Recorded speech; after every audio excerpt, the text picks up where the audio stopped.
have everyone back in the room. Thank you. It's exciting to have everyone back in the room. For those of you who've not been to Unrehearsed Futures before, and I'm sure that there may be some in the room, we normally have a standard format where we have a kind of open conversation with our 6 panelists. 6, correct? Is my maths correct? Yes. Which is an exciting group of people today. And that will go on for about 45 minutes, at which point we'll then shift to the unrecorded part of the conversation, which is a bit more open, take us to an hour, and thereafter we hang out for a bit for a water cooler chat if people want to stay and continue to ask questions. Yeah, so I guess maybe let's begin by introducing our new co-curator, Lesego Chauke, who I'm very excited to have join the Unrehearsed Futures team. And you'll be seeing a lot more of her over the coming, I guess, couple of months of UF. But we also have the super exciting panel of discussants today, who will introduce themselves shortly.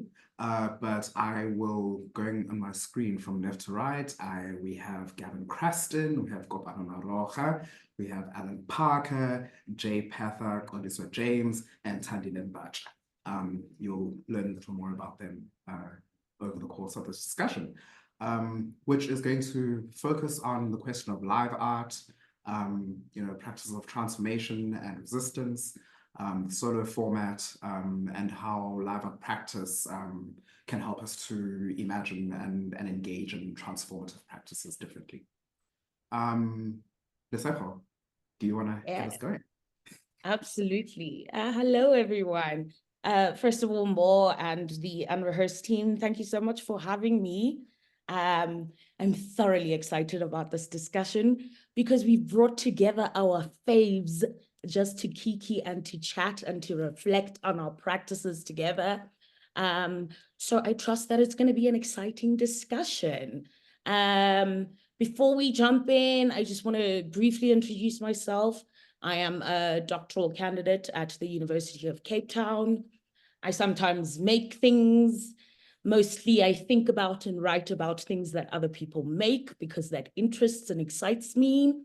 And I come into this discussion because my own research at the moment is looking at how the single body in performance holds many, and how that can be mobilized through a live arty sensibility. And then further to that, I'm going to hand over to Mbo for a second, just to frame the bigger, because this is one episode in a series. So just to frame what the bigger series is about. And then we'll get to our panelists. Yeah, Mbo? Yeah, so this season of Unrehearsed Futures is Theatre in the Active, and it kind of traces a shift from previous seasons where we spent a lot of time conceptualizing and thinking in kind of very, not loose terms, but in, what's the word I'm looking for? Utopian kind of idealistic ways around what performance could potentially be. And we realized that perhaps after 3 years of really, really rich discussions, bi-weekly, then moving to a monthly format, it would be really interesting to shift gears and begin focusing on much more practical, kind of hands-on ways of applying the ideas that we've thought about through the many conversations.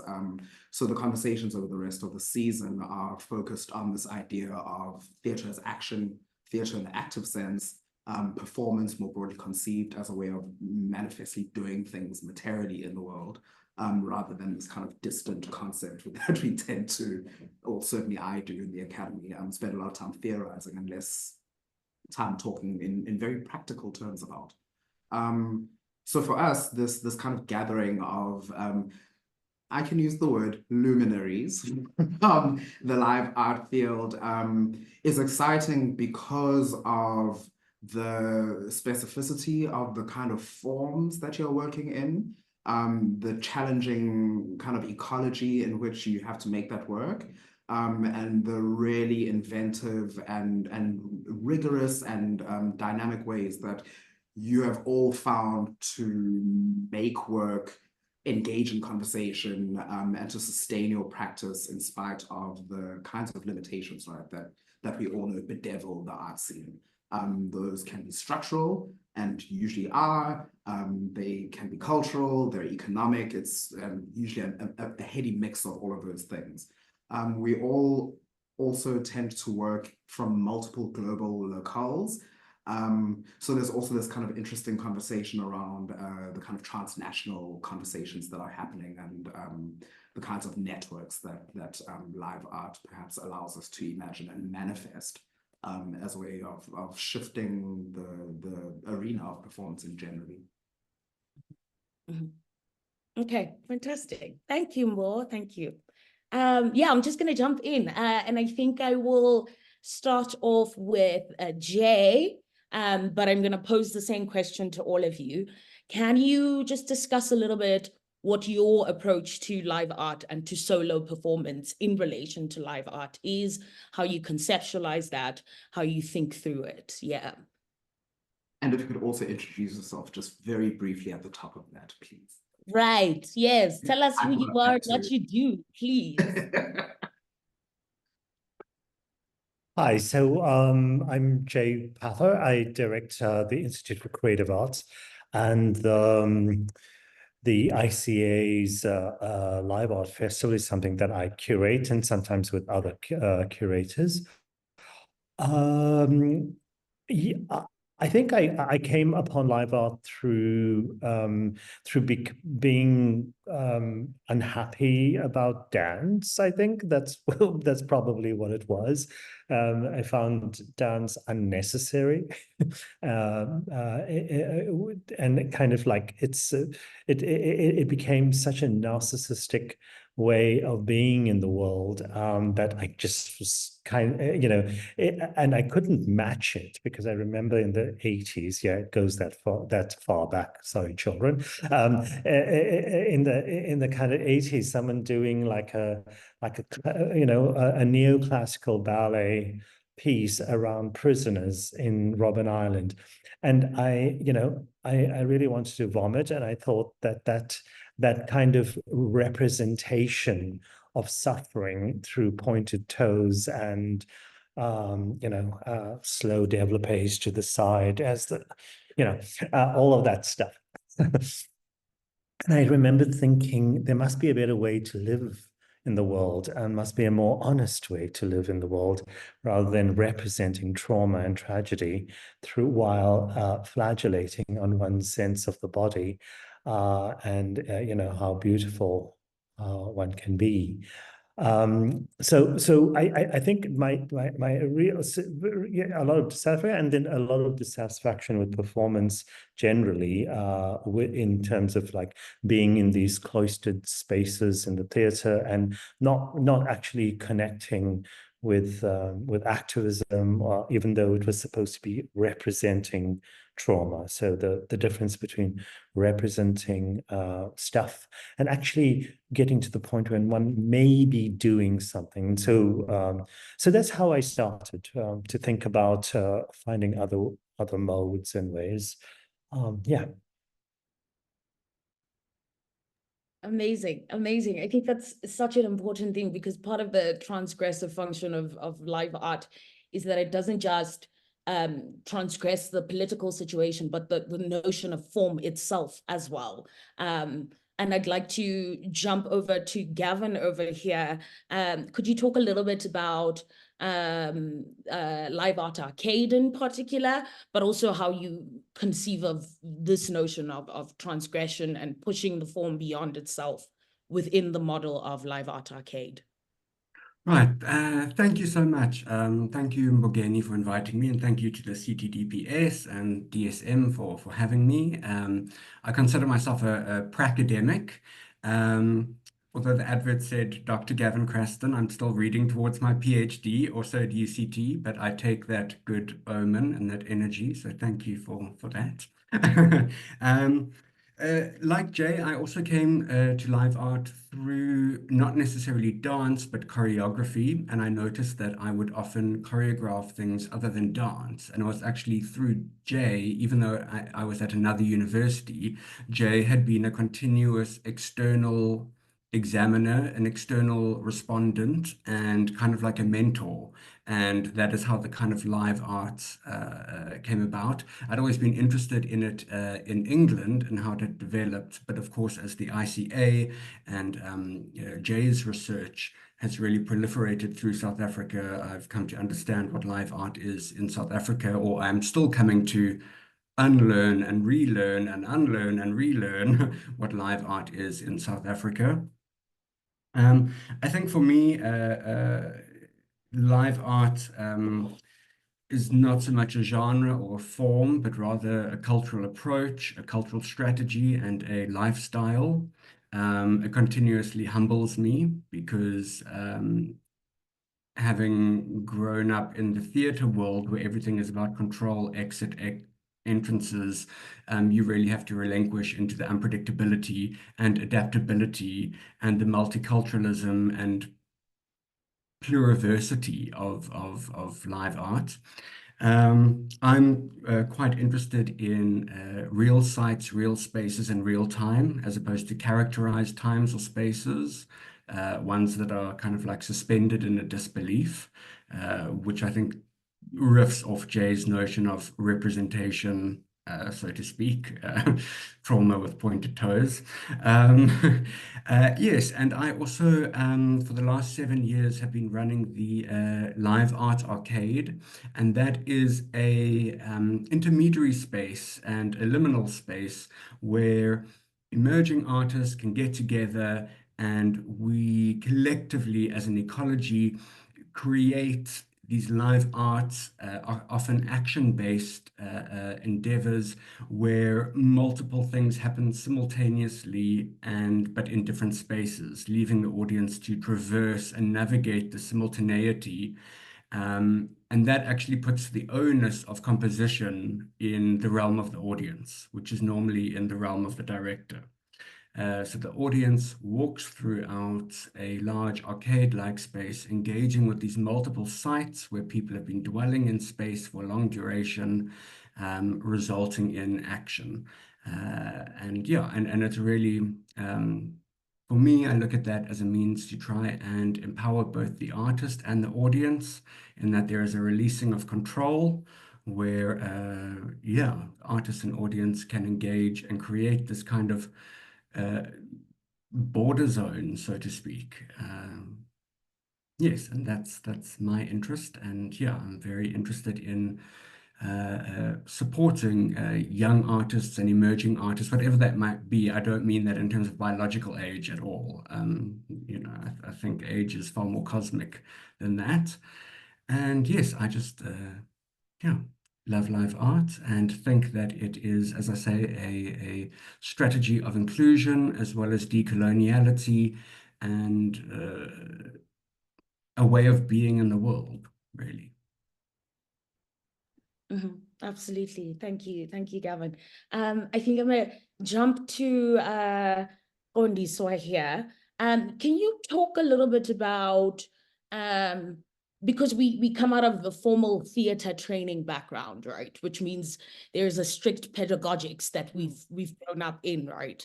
And a lot of us then discover live art once we start practicing, once we've graduated or whatever. How has this discovery shaped, moved, interacted with your classical theatre training? What have you found moving from this like black box kind of space into this live art space? Yeah, how has that played out for you, Qondiswa? Sure. Hi again, also for me, thanks for having me, everybody. I'm so happy to speak to some friends. It's really speak with some friends. It's pretty nice. So I would say actually like my obsession, love story, what have you, with live art begins in varsity. And precisely because of this thing of like, at some point, theater is clearly not the realm for action, like to some extent. So I mean, I'm going to be a little bit anecdotal if that's okay. But in third year, we do a choreography project at UCT, which at the time when I was at UCT, Jay was hosting, actually. I don't know if you all remember this, Jay. And I kept trying to, the first year that I did it, because I did it twice, but the first year that I did it, I thought I was choreographing, like we're supposed to be doing dance. And like Jay kept saying to me, this is not dance. This is something else. And I just, kept insisting on doing this thing that I'm going to do. And then ended up doing some weird thing, which was very clearly not dance. But through conversations with Jay, because it felt like it wasn't, this is not dance. You have to make dance. Dance is the only thing. It was just, this is the choreography course. This is not typical choreography or dance, just so you know that. And then also it seems like maybe you're playing in this realm rather. And then it opened up something else. And then in third year, there's a course where you can choose. You can choose to do African remix, documentary theater, or you can choose to do live art. So already having come across this, your interest in choreography is not dance, is something else. I went, okay, live art. And then funnily enough, this is why I'm like speaking with friends. Funnily enough, my tutor or seminar leader was Gavin in that course. And so partially just like having in third year, really your mind gets blown open with the theory and what's possible, like in the university context, really gets blown open. And then there's small pockets of the practice in the university where you're allowed to play with that. So it was really important. And I did something which felt more like, oh, okay, I'm getting this thing, which is not choreography that I'm doing. And then sort of towards the end of that, on the back of that, the protests, the student movement protest, all of that craziness happened. And then Lesego, you were there with us throwing ourselves against cages to try and communicate something with people.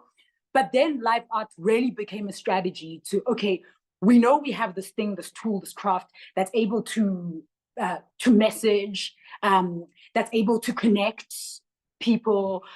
So lately I speak often about like doing a live art practice in search of like sameness or similarity, doing something repetitively perhaps, so that people who wander past might recognize it, recognize themselves, recognize me, and then recognize something about the community we're trying to build or that exists in the undercommons. So even then it became, okay, we want to do something. We don't want to just go and march and march and march. And we don't want to just go and disrupt class and disrupt class and disrupt class, right? Which are strategies and cool strategies and all this thing. But I think ours was, they've got to be new strategies. They've got to be new strategies because we're really borrowing from the old guard. And some of these strategies are cool and work in the first moment. But then, of course, the old guard of the state is already practicing these as well. So like trying to find new strategies of like, okay, how can we intervene? How can we defend? How can we connect? All of these things. So in 2015, we did like a bunch of performance arts things to try to connect with people. And then again in 2016, I started to see when there was Umhlangano, that the idea of art practice and especially live art practice to go hand in hand with protest culture, it was really something that was fully in practice at that time. This was 2016 Umhlangano. And so not just me, others, doing a lot of different performances. And then in 2017, 2017 was a bit of a different year, but what was really interesting for me was the work that we were doing on Hidding, because it was clear, okay, the upper campus will shut us down, right? We are an art campus. We do think it's important what's happening there, but we also want to make it clear that it's not that we don't want to learn. It's because there's other things, right? So in that, we invited people to teach and stuff. But one thing that became really important was we set out time to think through something we called Buleng Stewart actually came up with this phrase called defensive installations.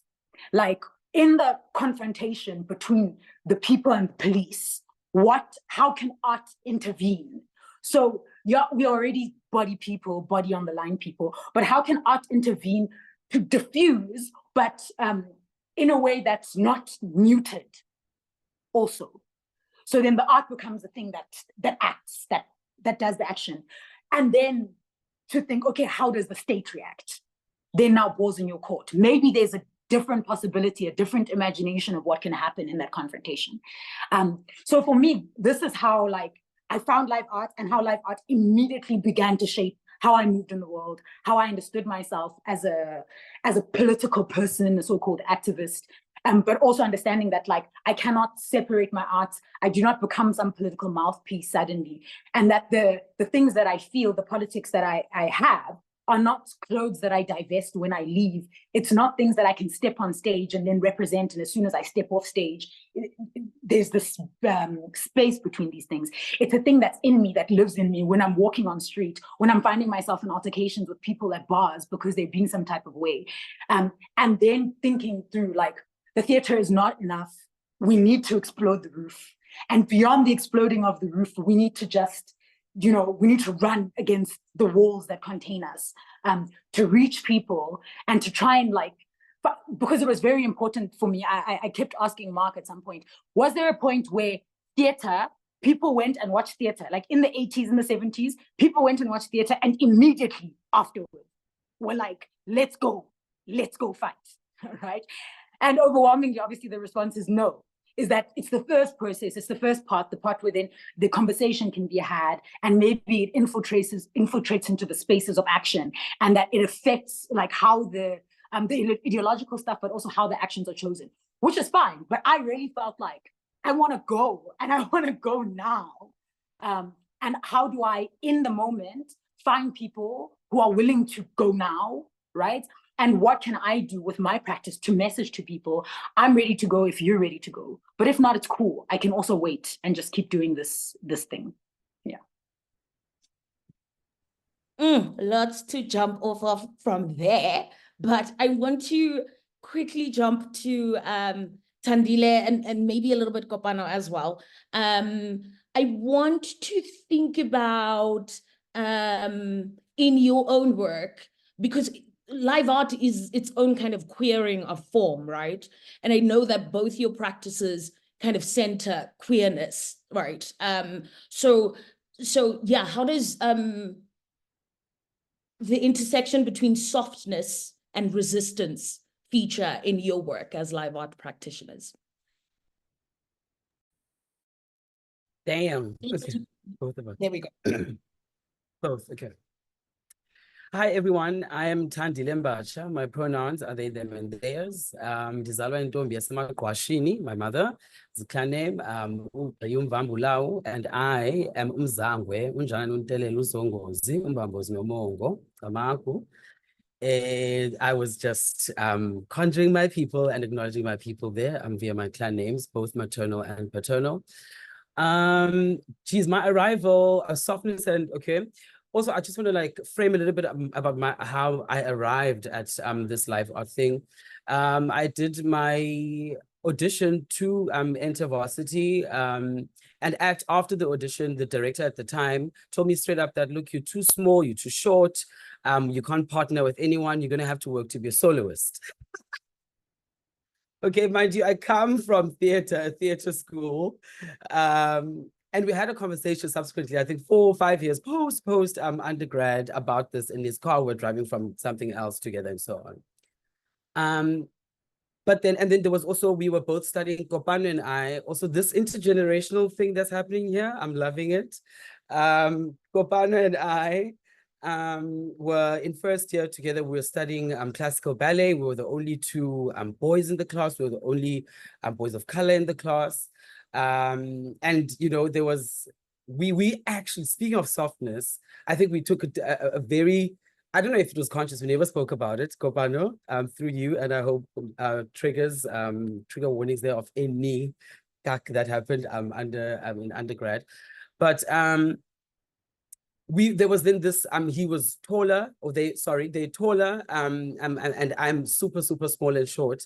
And there was always this unspoken pinning of each other. We were not supposed to get along. We were not supposed to know each other. We were not supposed to help each other with the choreography. But I remember a moment in a rehearsal, Kopano was sitting down, and then I think, when another group is dancing, Kopano was sitting down, and I came to sit right next to him. Kopano opened their legs, and they put me right in between their legs, and we just gave each other a lovely warm embrace. And for me, that was, these are the practices of softness in that space, right?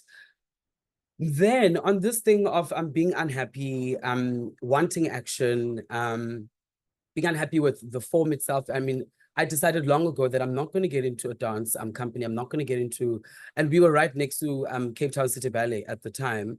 I don't want to do any of that.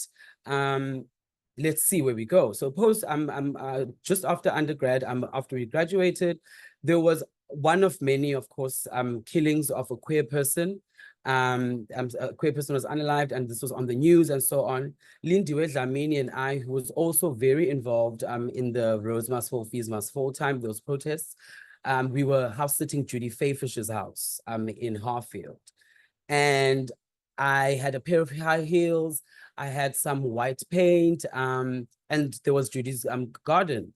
I literally went in the garden, took some pictures, wrote some, and this was literally my first, like, okay, I'm, doing something alone, and also I'm trying to get an action, or I'm trying to make an intervention, or I'm speaking about my dissatisfaction and my unhappiness in this Jewish lovely woman's backyard. There Lindy took some photos of me, and then that opened up something else. A friend of mine who is not of Xhosa, who is rather Ihlubi, and also go through their own in the series of photos that I took, the white clay, and as a Xhosa a boy, socialized as a Xhosa boy, I went through male circumcision and that entire rite of passage thing. And some of I guess the symbols that were in this photo series were very much, speaking to how this rite of passage can and is in many ways enabling toxic masculinities and. So then Zimasile Mjogozeli, a friend of mine, saw these photos and they're like, let's go to Newlands Forest and let's go do something else there. And both of us took some more photos, and then I landed up at Arcade, the very inaugural, the very first one, 2018. Saw the open call, and Gavin Krastin was in the room. Thank you so much. And did many after that. But for me, it is really, my practice, I think, is about coming back to self. I'm using those memories of being othered, of being pushed to a corner, of not being allowed to be myself. I use performance as a way to come back to self, using memories of self, of being othered. And also then to the witnesses, or like the people that are in the room that are, I'm always trying to get an interaction from them. And I've experienced some soft ways that people have interacted with my work and my body in the space, coming onto the stage, breaking this wall, this fourth wall, when we're speaking about, form and theater. I was also really interested in not being on the proscenium arch, hence the backyard and Newlands Forest. I was not interested in being on stage, right? And then also when I found myself at the theater arts admin collective talk in OBS, that space is kind of theater-esque, but then how that was broken, but was by having audiences come onto, or people that are witnessing come onto the stage and work with me and through me. So I'm always trying to create a counter narrative and a personal one before it goes, because I feel like there aren't, I think I need to create what I hadn't seen, so to speak. I mean, there are a lot of people that have done similar work and have been doing this work. I'm not the first, but I wanted to be to add to that repository of various looks of this thing, so that others can step up or step in rather into. So through me exploring myself and let others that are watching and are witnessing this thing have the courage to do this for themselves. So, I mean, through all of that, I know I did a whole roundabout, but I'm sure there are moments that we can pick up the hardens. I mean, imagine a director telling an impressionable 18-year-old that you just have to work to be a soloist. Like, I could have literally packed my bags. And mind you, I was also supposed to do an audition before my UCT audition at TUT.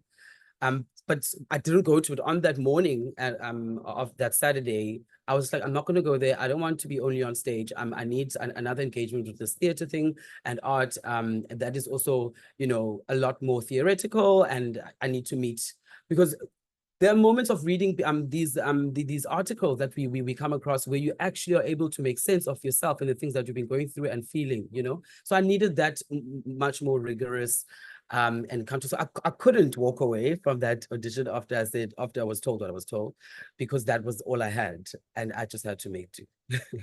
Yeah. Pops. Absolutely. Yeah, thank you for sharing that. Kopano, do you want to jump in? Girl, Tandile. The trauma. But yes, thank you. Thank you for that warm memory in amongst all that body terrors. Jesus. Yeah,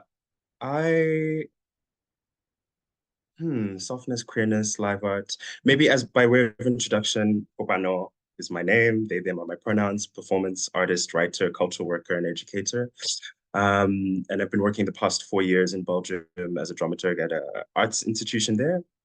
And I think what Tandile raised in terms of this kind of the softness is kind of, I think, is at the center of my practice because of those encounters, right? Because of the violent encounter of classical ballet, which is like hyper gendered and hyper kind of like phenotype centric, or pursues a very particular phenotype of the body, and then also pits people against one another in these unnecessary ways. Because Tandile in our class was probably the most technically virtuous of all of us.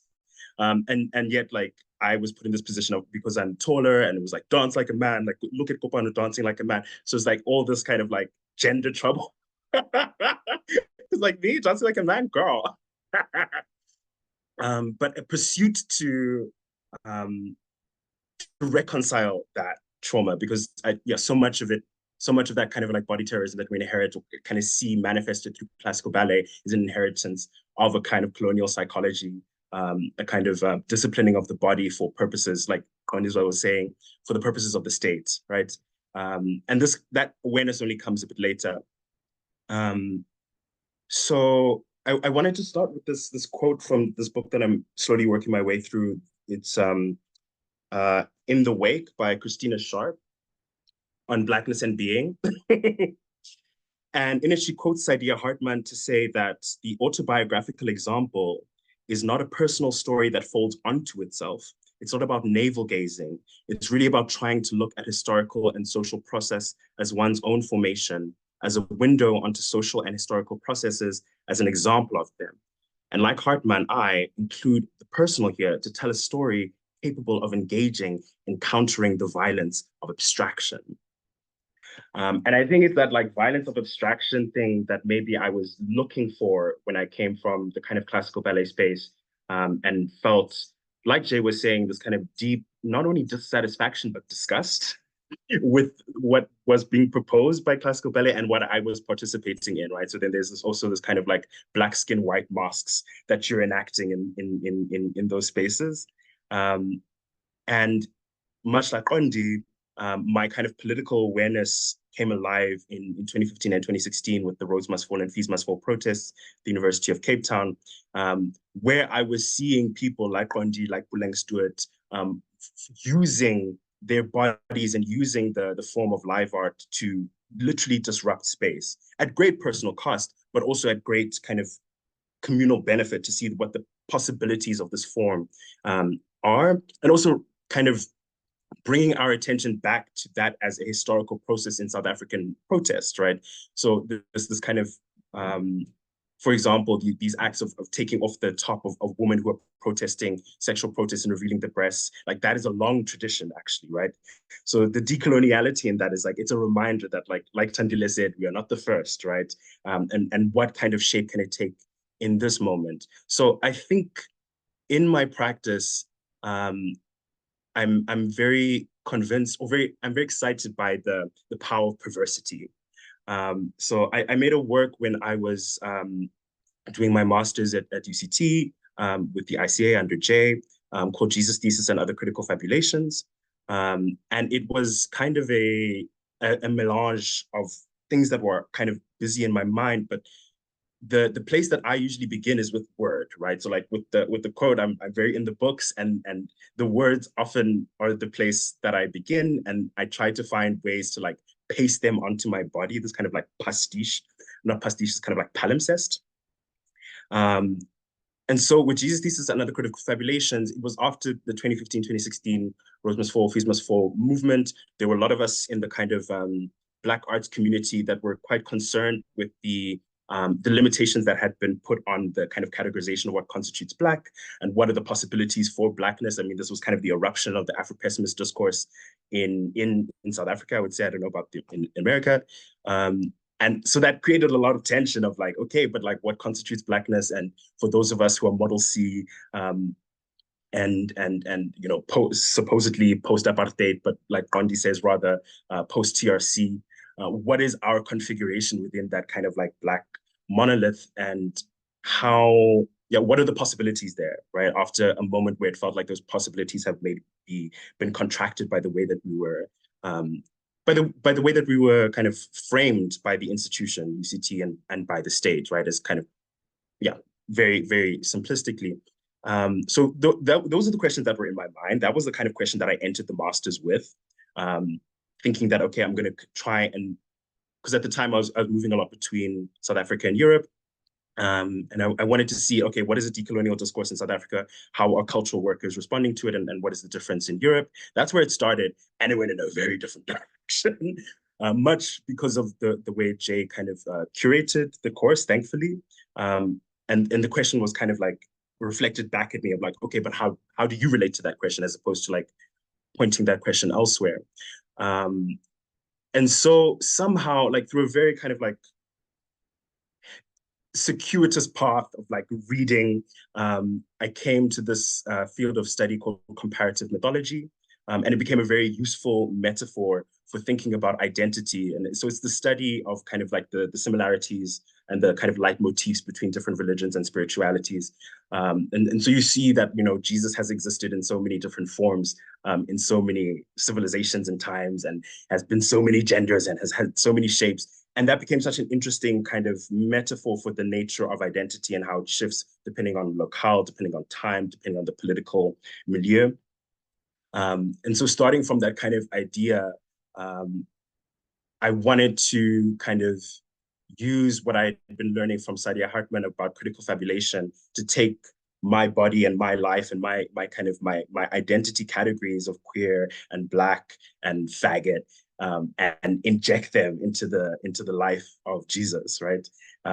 So thereby perverting the idea of Jesus, but also highlighting what Jesus always represented, because of course in the story that we know of Jesus, he in his time was an outlier, right? And was kind of pushed to the peripheries, and you know he was crucified for a reason. So for me, it's like there's such clear parallels there. So this kind of like blue-eyed, blonde-haired white Jesus that we inherit has nothing to do with the man that we read about in this text. And of course, like the politics of who he was as what we might call today a Palestinian man in the context of unoccupied Israel. Well, not at that time, but just what that means and how that resonates today. That was what I was interested in kind of projecting. So to go back to that kind of autobiographical, I'm really interested in like taking things that are very painful and things that are very dense and very complex, and juxtaposing them with a kind of maximalism, right? So the performances that I make are like really tacky.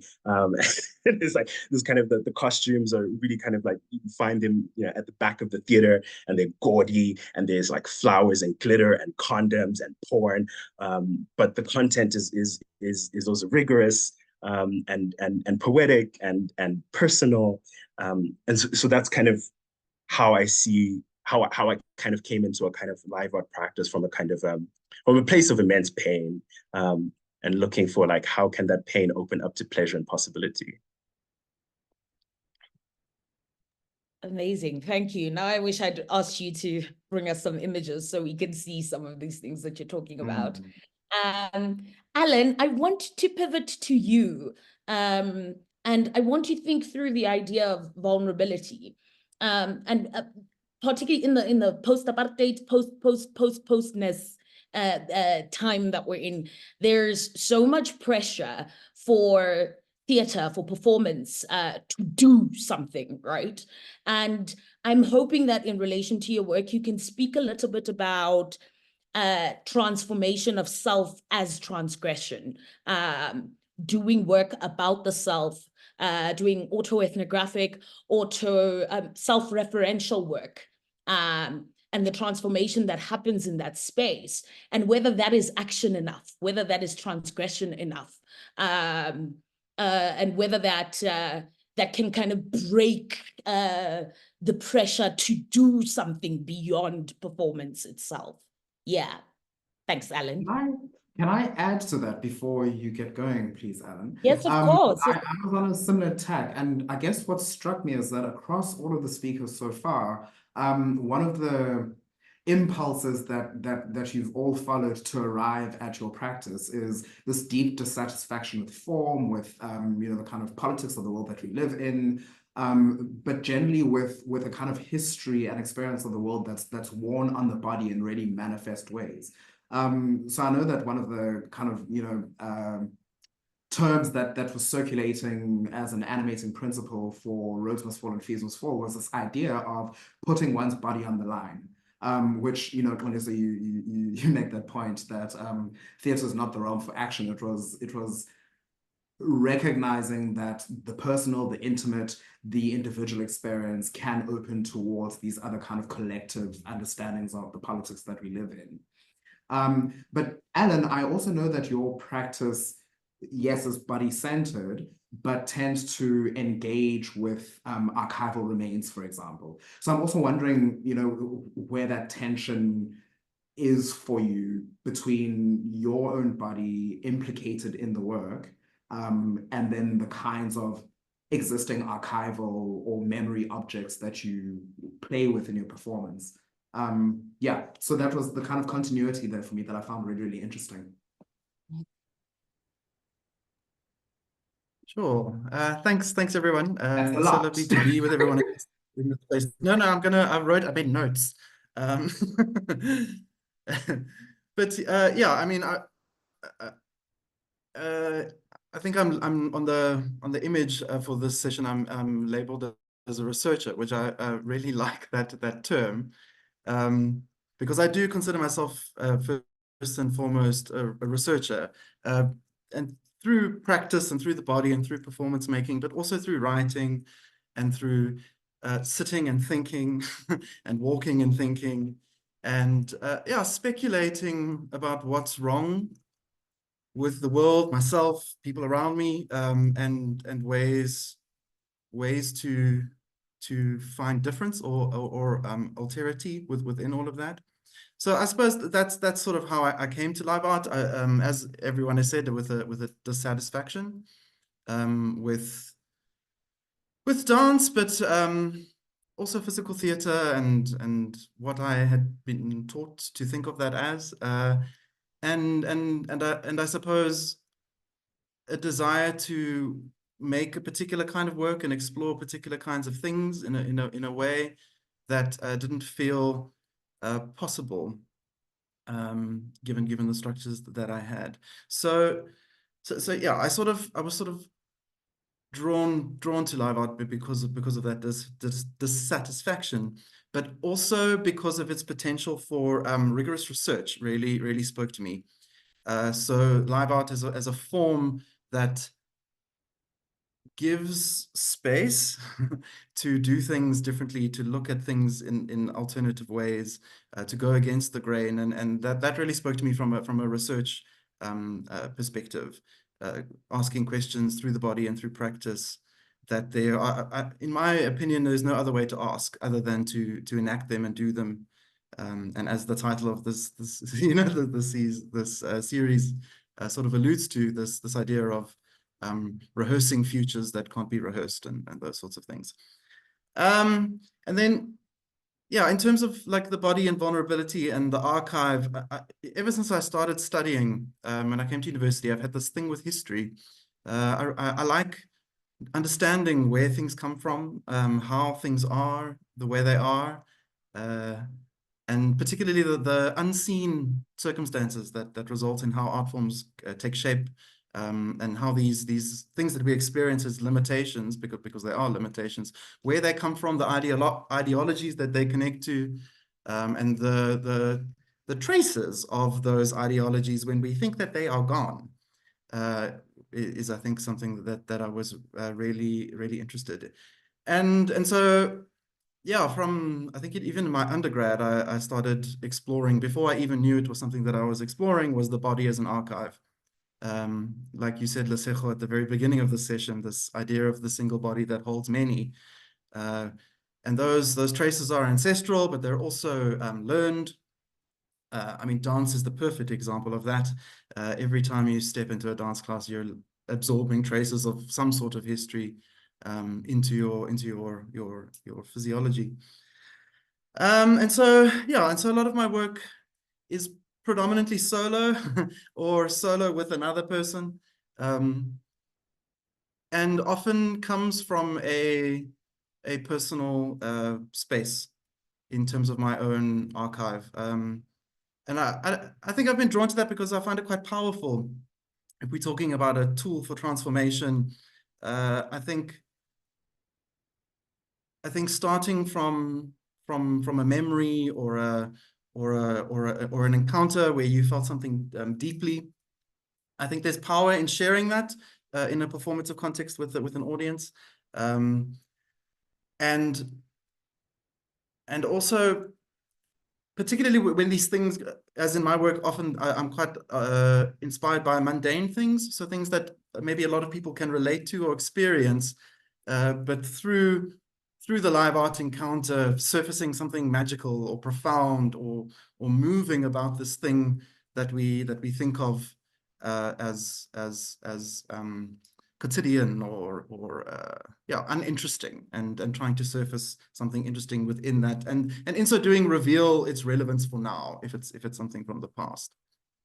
And then I think just in terms of the positionality of my body is just something that I'm very conscious of in my practice and working as a solo artist and researcher, that it's something that is never taken for granted. It's always something to be navigated in terms of its age, its whiteness, its gender. But I think there's also a power in that. I think there's a power in creating spaces where I can be vulnerable, and then I suppose the relationship or communion that potentially sets up with an audience of people sharing in that encounter. And I also just wanted a space to be funny. I like humor, to be honest. And I found dance so serious all the time. And I love the humor that is often implicit in live art encounters. Silliness. Mm-hmm. Absolutely. Absolutely. Thank you, everyone. I do want to wrap up this sort of more curated section of the chat with one last question, and I'd like Jay and Gavin to speak in particular to this. I'm thinking a little bit about how curation can be taming, can be its own sort of mode of controlling a narrative, controlling what gets told when and how and whatever. So I'm wondering, because both of you practice quite a bit as curators, I'm wondering how you deal with that, the potential for it to be imposing. Yeah, how do you navigate that in your own practices as curators? I'm very self-conscious about that kind of controlling narrative, especially when you're professing to do something, around breaking disciplinary and other kinds of boundaries. So, I wrote this essay called "The Impossibility of Curating Live Art" in that Acts of Transgression book, and in that I make the point about, about possibly especially the kinds of live art which almost everyone has spoken about coming out of states of crisis and being linked to issues of protest and activism, that then kind of curating after that is is a contradiction in terms. I mean, it's like, what are you taking care of? Because it's like the artists seem to be taking care of themselves and taking care of their publics, but taking care of it in a way that curation would not, only cannot stretch that far, because it's professing to know more than the artist. So there's a big, massive contradiction there. And then, it's kind of co-opting a very fancy term that comes from the visual arts and also from science, this thing about taking care of objects in kind of white gloves, so you don't, you're not stained by it. And, and that's another contradiction. How do you not be stained by aspects of activism and crisis? So that kind of standoffish approach to curation is deeply problematic, especially as live art progresses. So I don't say it superficially, but at the end of the thesis, I talk about a curator dying and about, the death of the curator, and that live art, more than any other form, probably signals the death of the curator as we know it. So I don't really mean that we're all going to go commit suicide or something, but maybe try to get out of the way a lot, or practice getting out of the way. A lot of the time one does feel like you have to control certain things, because you do have to control. I mean, I just had this conversation with Qondiswa, who's kind of going, yeah, it's all very well for you you just told me not to walk naked through the city. Literally 2 days ago, I had to go, no, Qondiswa, can't do that. Mainly because it's a worry about first responders. I mean, I can argue that in a court case, right? But by the time we get to the court case, we've got to do what the first responders do. Would probably take Plondi and pile her into a police van, which I don't want to see necessarily. But so there is a point. It's a weird thing, because I went through that phase of thinking about the death of the curator, but later on you kind of going, well, but I do have to implicate myself. I have to implicate myself, because I've got to take care of the artist, and I've got to, I can't just be hands off, because I should be able to predict what will happen, and especially if it is actions, we can talk very kindly and very optimistically and positively about the affect of live art, but there's a lot of risk involved. There's a lot of emotional risk. There's a lot of, you talk about the emotional risk in a ballet class, but I mean, think about that risk with a live artist. So there's a lot. I mean, Kopano themselves know about it in the cathedral, and the St. George's Cathedral, when he did all kinds of things in the presence of the crucifix.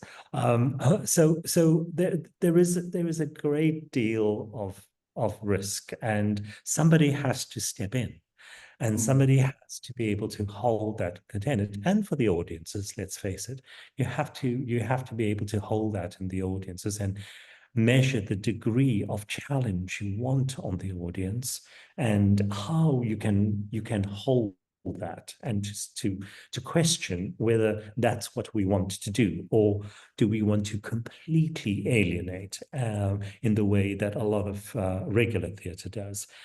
And that we have to question, because there's a lot of regular, people, especially if you're doing it in public, there are a lot of people basically are trying to earn a living and trying not to feel alienated.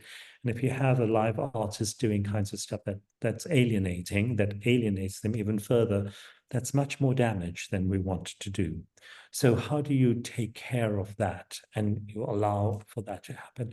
So it's a very complex phenomenon. I go from wanting to step out to stepping right into the center and starting right in the middle and going, how do I look after all of this? It's a constant, it's a pendulum swing. And like with any developing art form, thankfully, it's a pendulum swing. Yeah, it is not. Gavin, do you have stuff to add to that? Thank you, Jay. Yes, thanks so much. I mean, Jay and Mbongeni are my PhD supervisors, and one of my seminal questions is, okay, Jay, now what? So the curator's dead. Now what? So what do we do? And that's where I'm questioning. But this also relates to, I think, some of Jay's earlier work, where Jay discusses the periphery as center and the center as periphery. And I think that also speaks to that pendulum swinging of how you have to step in and out. This is a question that keeps me up at night, not only because it's a PhD, but because it is my livelihood and what I care about. But I'm often questioning how curation is often a sub-colonial act in terms of how it divides, conquers, acquires, collects, and really results in a binarized thinking, which I think is quite problematic. Of course, even if we look at a plural field, a journey between 2 points will always be a line, but we can rearrange the furniture in the room. It doesn't always have to stay how it is. So our journeys from point to point can differ and change. And so I often ask myself, and I'm going through these readings of exhibition versus inhibition, and how perhaps we have actually experienced very few exhibitions in our lives, and that what are exhibitions are in fact inhibitions due to the colonial stronghold. And so my question or thing is, how can I proffer a death of the curator and how it becomes something else in order to find a decoloniality to reach not inhibitions, but rather exhibitions? How do we get bust through these strongholds of the inhibitions that the kind of binarized colonial thinking has put on our body?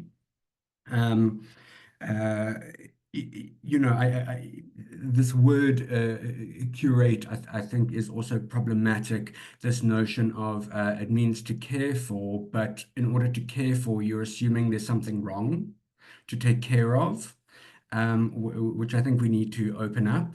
And also when we look at the notion of to cure, the curator is to cure. Not only are we looking at assuming something is wrong and needs to be cured, but when we cure something, it also speaks to a hardening. You cure paint, you cure resin, you cure. So that is in antithesis to the asymmetrical wet body in flux. So how do we curate without curing or hardening or assuming something is sick or broken?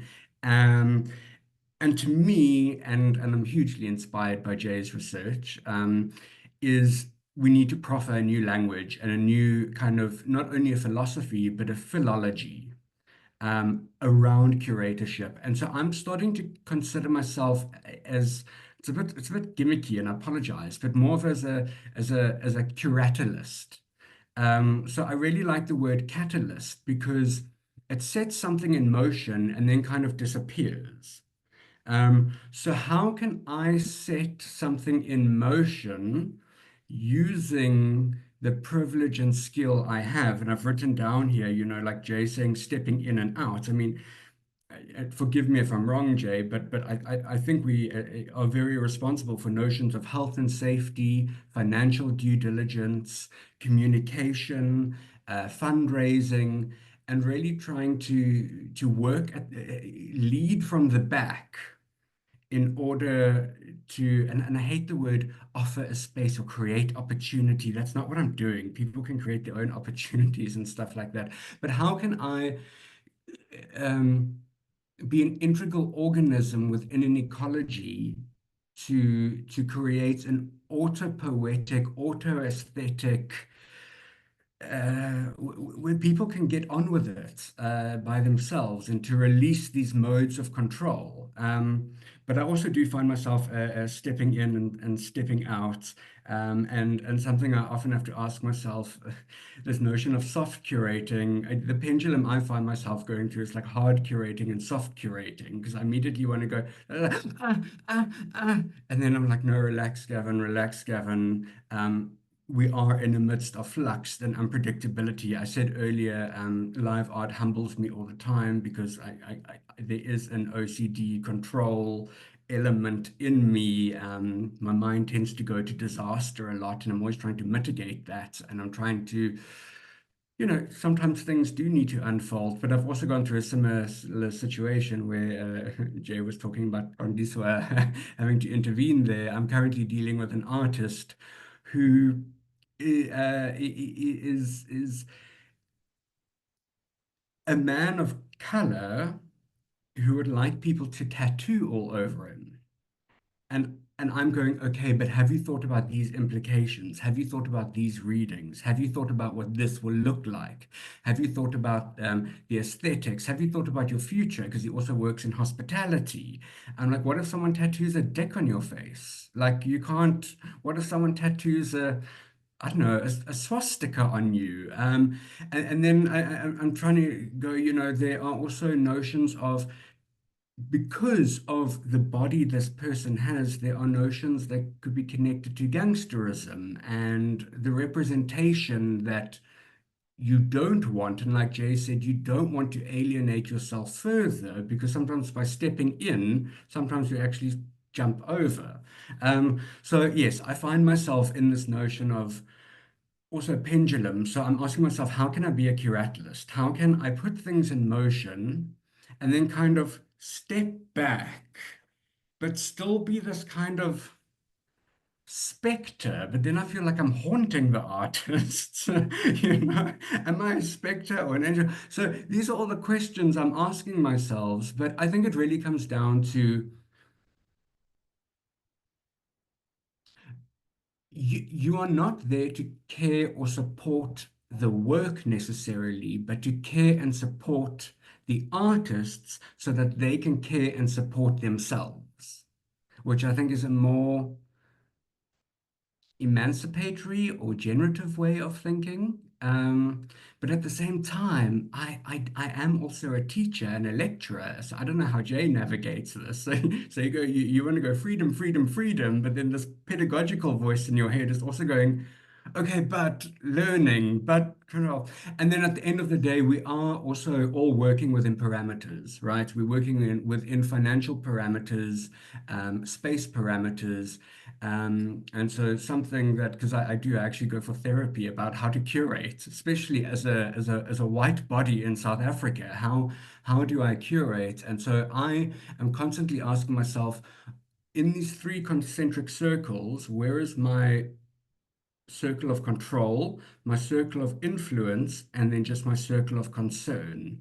And how, as a curator, I kind of have to interlope and kind of shapeshift in those circles. But at the end of the day, I think I take it from the artists. Some artists really want to engage with me. And I remember working with Kondi. Kondi's just like, just leave me alone. Just leave me alone. And I'm like, absolutely. That's brilliant. Because another artist is like, Gavin, I need this. I need this. I want this. I need this. And I'd be like, Kondi, what do you need? And she goes, I really need a nap. I'm like, cool, I'm going to go find you a dressing room to have a nap in, because that is what you want. And that is how best I can serve you at that moment. So I think it's really about a conscious listening in which almost every pore of your body has to turn into an ear. And that sometimes means sitting on your hands. And that's very difficult. And that's why I've got lovely supervisors and mentors. So these are the questions I'm asking myself. They're all in flux. I hope to answer them, well, I better answer them in the end of 2 years. So Amazing, amazing. On that note, I have curated thus far, and I would like to ask Falguni to wrap up the recording for us, and then I'll hand over to Mbo, who will